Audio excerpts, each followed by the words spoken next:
Hi guys, sobrang init. Kararating ko lang may pinikap akong mga paninda. And meron akong dalawang request message. Actually, tatlo na sila na wala pa daw 75 pesos na pumasok sa kanilang referral, ginamit nila yung referral code ko. So yun na nga, ginamit niyo yung referral code ko, nag-cash in kayo sa clinic nyo yung link ko. Tapos, next question ko, nag-cash in ba kayo ng 1K? Yung isa, 500. Tapos, sumunod, 500 ulit. Di nabuo ng 1,000. Yung isa naman, 900. Tapos, 100. So, nabuo ng 1K. Yung isa naman, diretso siya nag-cash in ng 2K.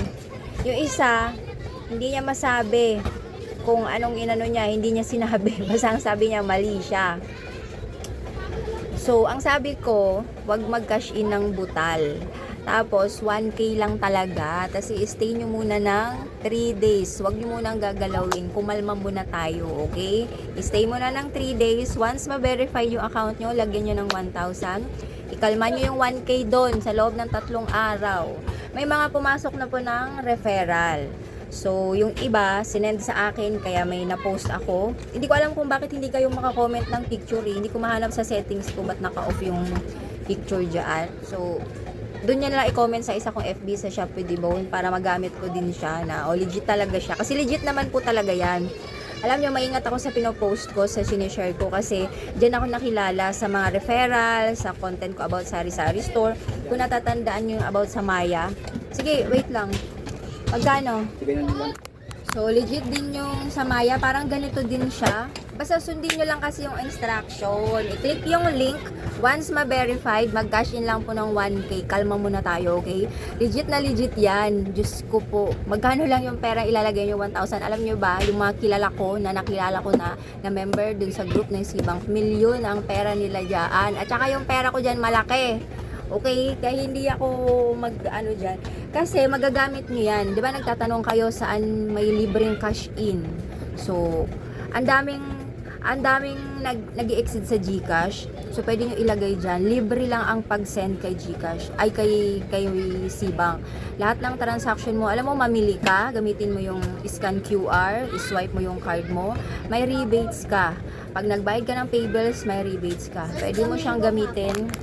Pwede nyo siyang gamitin sa pag-load at may discount pa kayo niyan kapag kinonect nyo yung Cbank account nyo kay Shopee at gamitin yung pambayad. Ang dami niyang benefits talaga. May paraffle pa sila na trip to Japan. Ano pa bang mga paraffle yun? Basta napakadami. Plus, araw-araw makikita mo yung interest mo. Interest yung tubo ng pera mo. Alam nyo ba, dati ang hilig kong mag-alkansya. Tapos yung pera ko, nakatambak. Nakatambak dito, eto. Malaki ang pera ko dito kasi just in case may mag-cash in ng malaki. Tapos nakatago lang siya.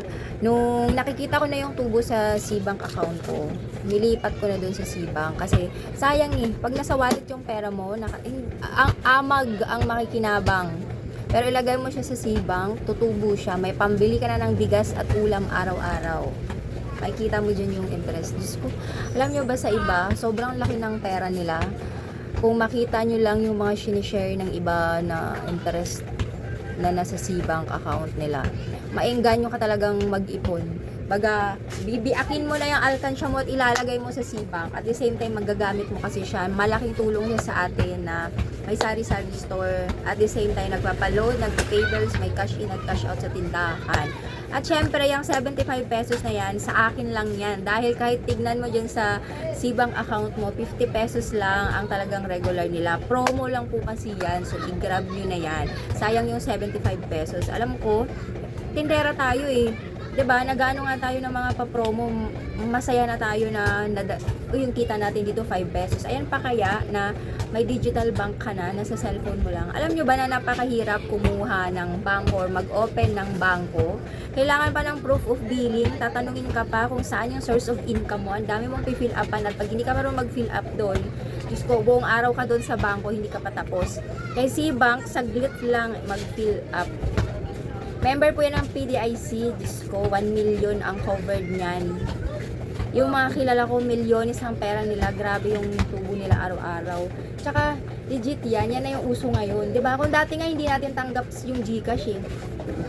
Kailan lang ba pumutok yan si GCash, yung around pandemic? Tapos ngayon, gamit na natin. Ganun lang din yan si Cbank, nagpapakilala pa siya. Pero ako kay Cbank, 2 years na ako sa kanya. And si Cbank na talaga yung ginagamit ko. Meron akong 3 online banking. Si Cbank lang yung pinakagamit na gamit ko. So, hindi pa nasira yung pangalan ko sa mga pinopost ko, sa mga pinopromote ko kasi maingat ako. So, legit po yan ha. Naulit ko lang, once ma-verified kayo, kailangan 1K lang talaga. Wag nyo nang dagdagan ng 1,100 or wag nyo mag-cash ng 900, dagdagan ng 100. 1,000 lang po talaga. At ikalma muna natin siya ng 3 days, okay? So, kung may ID yung asawa mo at wala kayong asawa mo yung i-register mo yung ID na kailangan. Ayan yung ilalagay ko dyan, i-edit ko na lang. So, update nyo ko ha, pag dumating na yung referral ninyo, i-comment nyo doon sa isa kong FB sa Shop with the Bone.